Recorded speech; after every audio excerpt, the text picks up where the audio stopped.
Hello. Good morning, afternoon, or evening for everybody that are watching. It really depends from where you're joining in the world today. My name is Demi Ben-Ari. I'm one of the co-founders and the CTO of Ben-Ari's. And just like the title of the talk actually implies, we'll be speaking about a broad sense of subjects today, mostly combining the world of cybersecurity, cloud providers, and in general, the usage of cloud technologies, and actually how it affects of the buzzword and actually creating the big data effect. I'll tell you a bit about myself. Mostly I'll summarize things of being a software engineer that really likes building things. And also I'm highly involved with the multiple developer communities, Google developer groups in the context of cloud. And I've also founded a really large community called Big Things that is focused on big data, data science, and DevOps. So in that context, I have a really good sense of actually understanding the landscape of technology in that aspect. In the background, in the past, I was in the Israeli Air Force. I actually developed a missile defense system. I was a software engineer, a team leader, and then a senior engineer. And when I left the military, basically I started working at a company called Windward. And what I did with missiles in the Israeli Air Force, I did with ships when I left the military. So I've also migrated a platform from an on-prem solution to a fully microservices architecture in AWS specifically, and started working a lot with cloud technologies and cloud automation, cloud security, and these kind of aspects. Also, we're partnered up and I'm involved also with the CSA, the Cloud Security Alliance, giving me a lot of the aspects of cybersecurity. And also at Ben-Ari's, what we actually do is third-party security. We'll help companies to manage the cybersecurity risk that is imposed by their third parties, which critical infrastructure-wise are cloud service providers and a lot of the tools that we're using today to actually make something and do things with our technology. And by that, yielding vast amounts of data. So in this talk, we'll kind of focus on that aspect and try to elaborate as much about what's the effect on how we're handling the data and how we're presenting that. So let's go back and kind of define what's cybersecurity, okay? And what are the things that we need to take in account when we're talking about cybersecurity? So this means kind of like, I think, illustrate that really well, okay? Cybersecurity are basically some kind of aspects that we need to take in account to see whatever is vulnerable in any of our infrastructure, and maybe infrastructure can be something that is also human beings, okay? Because they are also assets of a company. But you can see here vast fails of physical cybersecurity. But we're not exactly going to talk about security guards. So when we're talking about cloud security and what it is in general in that use case, basically we're talking about three main pillars, okay? The three pillars are security is actually technology, okay? Because we spoke about it. It's not something that we kind of like define on a security guard outside our building. And we need to take that aspect in multiple layers, okay? And I'll 1 second just stop sharing because I'm really almost 100% sure that something is stuck here.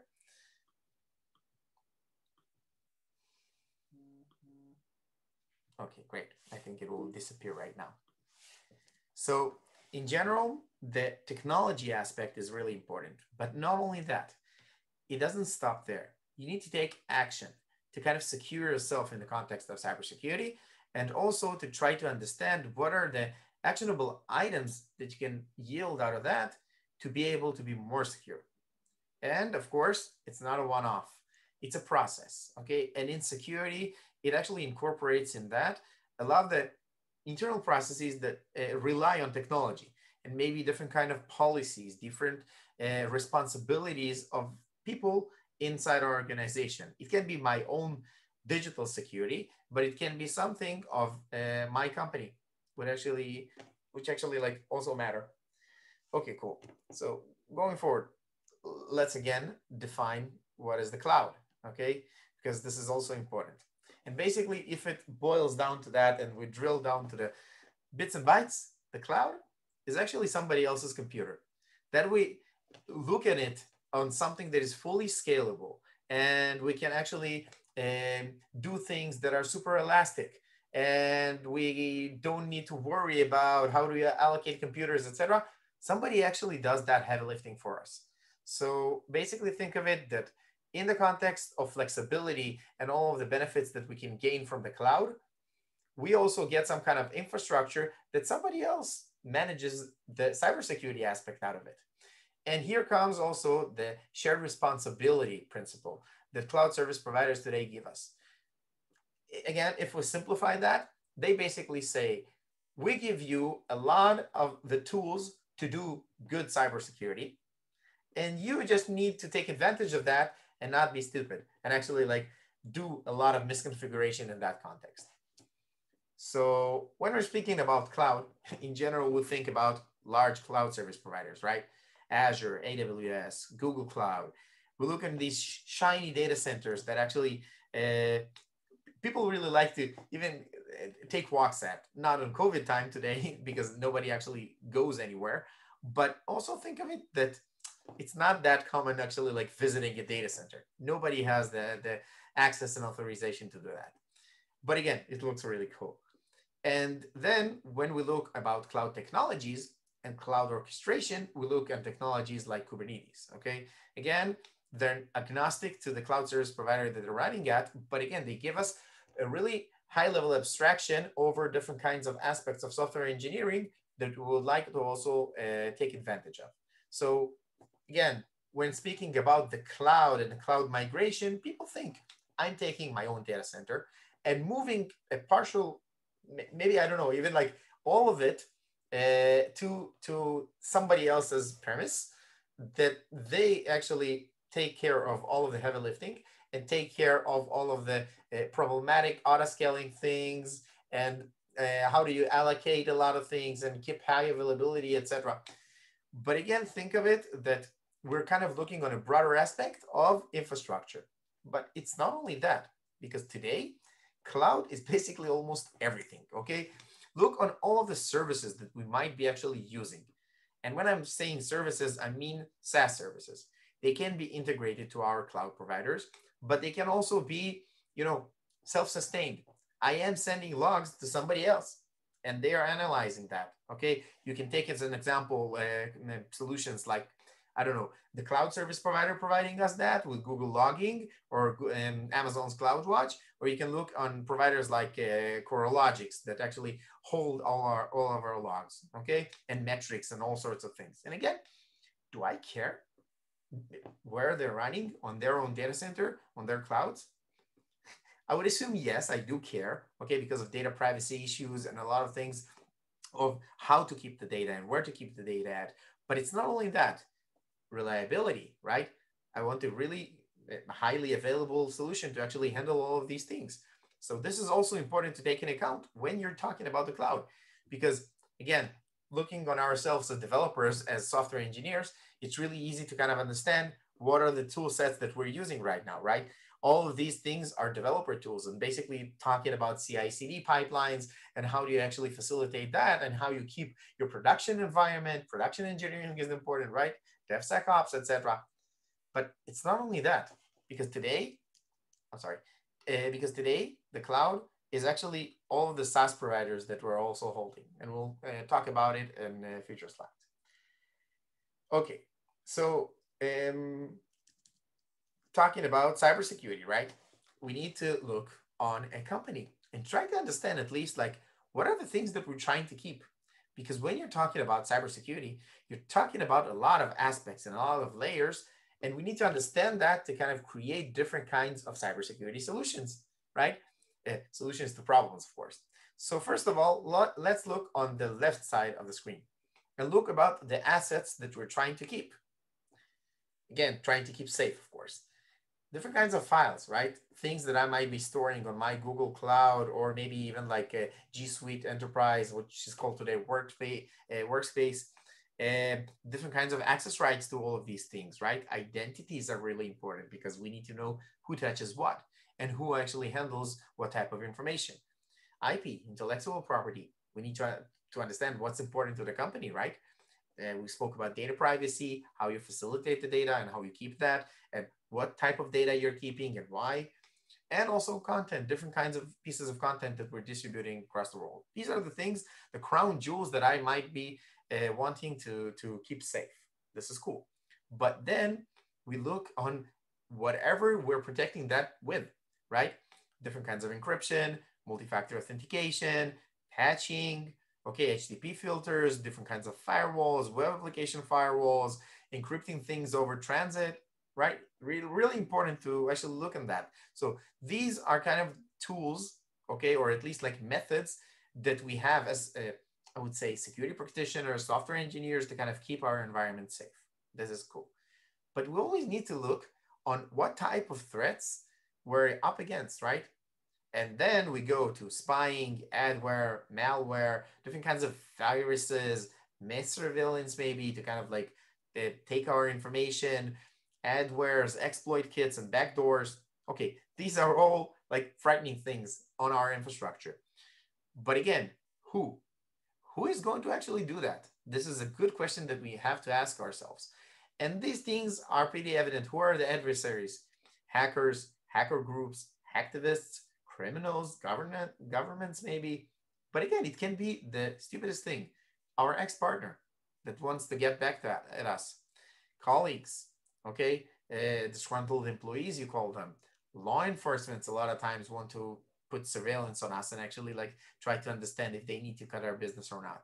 So in this like layered approach, you kind of understand that so much data is kind of involved in that to kind of even create the basic answers to the questions of what do I need to protect and from whom.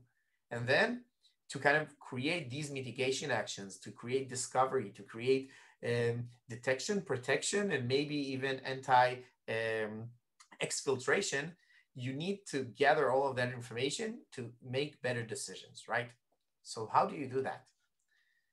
So to do that, we will need to speak about what's big data, okay? So in my honest opinion, when you're looking about big data and definitions, we kind of, let's keep it on a high level of abstracting things. Systems involved with the 3 V's, okay? And you need to ask the right questions to kind of understand how to classify a big data problem. So basically looking on volume. How much data do you have? One of the biggest, like hardest even questions to ask practitioners about the amount of data you're holding, because everything is so distributed, like we've seen, to all of the services that we're kind of like trying to handle. This is hard, okay? Even asking how many data sources or data sinks, I would say, do you have in your data lake? How many databases? It's really hard. So answering that first question, again, if you have vast amounts of volume, it's starting to sound like a big data problem. Velocity, how fast the data is actually being consumed, right? Also important because, like, again, if you're getting a bulk of data once a year, I'm not really sure it's kind of like a big data digestion problem, but it might be, okay, because it really depends on the amounts of data that you're consuming. And again, think of it on the physical aspect. It's also hard to actually ingest a lot of data in a bulk.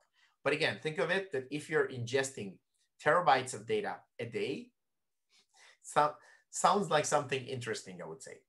And also the variety. What kind of different types of data you might have. If it's a single stream of the same type of data, I won't say it's easy, but it's easier to actually digest that. But what happens when you have multiple data sources and when you're trying to digest them in various time intervals also? So the variety of the data, once you have that in a vast amount, basically, if you hit all of these 3 points, the problems kind of like sound and smell like a big data problem. Okay, so having said that, problems that you can't solve with conventional solutions in the market, meaning put that on a really beefy, large machine, it starts again to classify as a big data problem. Okay, so why third parties? Again, we spoke about that in the context of services, right? So basically think of it that because your data perimeter had expanded much more than your data center, then basically where you hold the data is your new perimeter, right? So think of it that all of the third parties that are handling your data, meaning also your cloud infrastructure, because again, we said we want scalability, we want to shift things to the cloud and try to make things as flexible as possible. And again, create things. You're passing away your information there. You don't know what are they doing with your information. Again, you need to encrypt. We spoke about the cybersecurity aspects out of it. And because of what is happening in the past, like I would say 5 or even more years, is it's much easier to actually breach one of your third parties, which are smaller vendors that are not doing sufficient matters and the sufficient, I would say, efforts to secure themselves well. And basically, they steal your data. So here you can see the illustration of a small cyber typhoon can actually cause, I'm sorry, a breach in your small supplier might actually cause a cyber typhoon in the industry. And we can see a lot of really evident use cases to that, even with the latest SolarWinds incident that actually occurred. And breach, it wasn't a small supplier. In SolarWinds actually affected all the largest organizations in the world, including even Microsoft and including the US government. So it's a problem. It's a problem how the vendors and the third parties that secure your data secure it actually, okay? And how to assess its security posture, because eventually it doesn't like hold much basically securing your own infrastructure and meaning your own data center, because your perimeter had expanded to all of your third parties that you give away your data to. So again, we spoke about the cloud.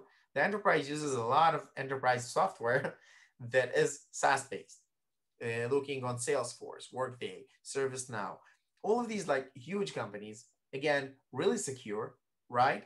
And heavily certified with all of the security certifications also. But again, think of it that you're passing away your information, and sometimes even you might pass information that you didn't want to, again, because of your own misconfiguration. Nobody needs to blame Office 365 that you put confidential information on public folders, something like that. So how does cybersecurity actually affect that, right? Again, because why cyber? Why not something else? So think of it that in cybersecurity, we actually answer all of the three questions, because when we showed that whole like landscape of assets, then security tools, then eventually all of the threats that emerge in the industry, and by the way, they're popping up like mushrooms every day, and also the adversaries, we need to collect a lot of information, right? To create even the simplest solution in the world that maybe prevents email fraud, okay? Or even third-party security. Think of it that the things that we're doing at PanArrays to facilitate the process of actually evaluating a vendor, it takes so many telemetrics and so many data points to actually create some kind of like score even, or try to understand the landscape of their attack surface. So volume, we have that. Velocity, again, think of it that everything is changing over time and always. So basically, we have varying types of information flowing inside the organization and creating everything on a single data lake to actually aggregate the information and create insights. It's really hard. And variety, again, because we showed so many services that we're using, if we're collecting even only one metric out of each, we already have a variety problem. So to define it, we've created a big data problem. Again, how to create a cybersecurity solution, cybersecurity dashboards, cybersecurity whatever, to kind of create a product.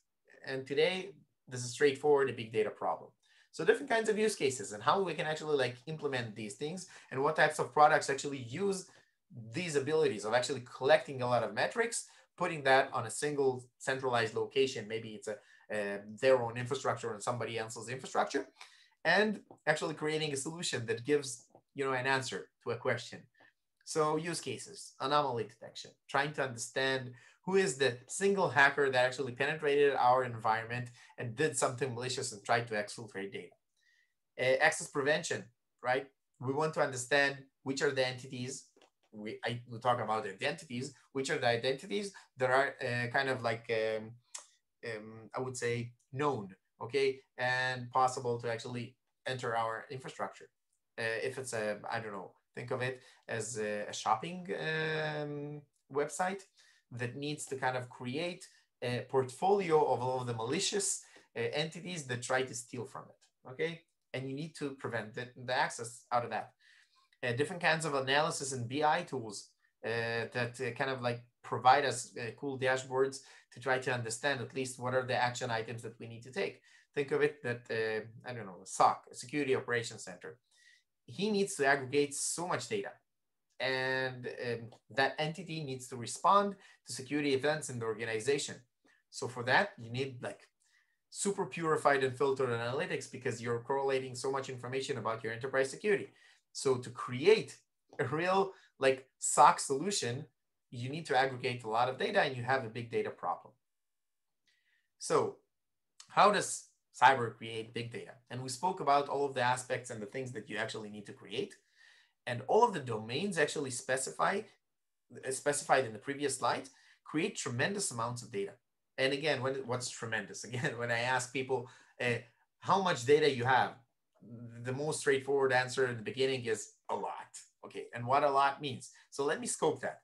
For even like a small or medium cybersecurity solution meaning a company creating a product, it can yield actually like tens of terabytes of data a day, which is crazy, okay? Think of it that going back 20 years, tens of terabytes might have been something that, you know, a company has, and that's it, not on a daily basis. So again, think of it in the money estimate. Cloud bills of cybersecurity companies can actually get to $1 million monthly. This is, again, crazy. So think of how much data you're creating and collecting and storing. Collecting huge amounts of telemetrics data brought to data lakes, right? And again, this is big data. Eventually, trying to correlate a lot of information from even multiple cloud service providers to kind of aggregate everything to a single dashboard, again, hard. And to create valuable insights, a lot of times need to actually create models to train on vast amounts of data. If we look on the aspect of machine learning, okay? And for that, to create actionable decision-making process, you know, like different kinds of decision trees or different models that do prediction, etc., you need to train your data on a vast amount of data samples. And the two hardest actually tasks in this problem use cases are how do you keep the data organized to actually utilize it, and how you present the insights with that much amount of data. And these things usually are answered by nice UIs and really strong engineering teams. So eventually you need to do that whole cycle to create insights and to create a great product. So I know that we're kind of like coming close to the end, and I do want to kind of emphasize the things that we spoke in this call. Okay, and I will lower myself. And meaning we need to look on all of the cloud telemetrics and the cybersecurity data to sum up petabytes of data. And think of it that sometimes even to do the even smallest and simplest tasks, you need to go over all of the data. And without proper tooling and without, again, proper architecture in the context of software engineering, you just won't be able to do that. It's not feasible in like real amounts of time. It will take you sometimes years if you don't facilitate the process with proper tools. And collecting and organizing to create insights is hard. Again, how do you pull all of the data to answer a question and to kind of answer a question that the straightforward answer is one number? You need to crunch a lot of data. And you need to collect and store vast amounts of data and to be flexible as much as possible, because eventually you might need to purge some of the data. So these abilities are really straightforward, comes out of the box with cloud service providers. So by combining all of the worlds that we spoke about of cloud and different kinds of services, that from there we actually collect a lot of metrics and also store the data. Cybersecurity products in which we collect the data from and actually create those. So it's kind of like intercombined all of the aspect. And this actually creates the need and the usage of using different kinds of big data technologies. And we can actually define that by the 3Vs model that we spoke about to define a big data problem. So eventually summarizing all of that, it will be, you need to understand the landscape of all of the tools that you're using, what you can actually leverage, what are you trying to protect, and then eventually to create a big data solution that answers all of the questions that were asked above. Um, Probably after speaking really, really fast and trying to cram up as much as possible to 30 minutes, your faces are like that. And I would love to also like take questions offline. If you'd like, I would leave my contact details. And I would also like maybe take some questions from the crowd if they will emerge during the call. And usually, again, I have the slide blank open, but we are hiring also QA automation engineers, full stack engineers, and product manager. And you can really easily contact me at Demi at Panraise or even at Career at Panraise. We would love to have great people with us. And if you have any other questions regarding to cloud, regarding to cybersecurity in general, what types of problems you might be able to solve and what problems you have, I would really love to help out with that also in the context of what I'm doing. Thank you very much for listening and really feel free to approach.